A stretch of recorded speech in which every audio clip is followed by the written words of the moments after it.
Я думаю, все моменты, все виды соревнований были очень напряженными. Вы видели, все фавориты, не все фавориты оправдали свои надежды. Мы видели фиаско, рождение новых звезд. Мы видели, как последний день в прыжках в ковах Андрей Васильев в прыжках в ковах показывал невероятные результаты за 43 метра.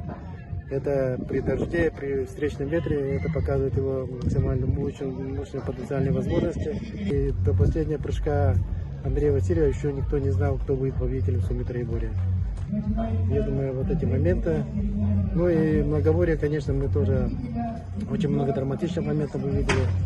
Увидели, как сегодня вот 400 метров очень драматично тоже проходили, очень сильная такая борьба. Стремление к победе у спортсменов было очень сильным, многие падали, но не сдавались. Поэтому вот такие моменты радостные дарит нам спорт, учит преодолевать трудности.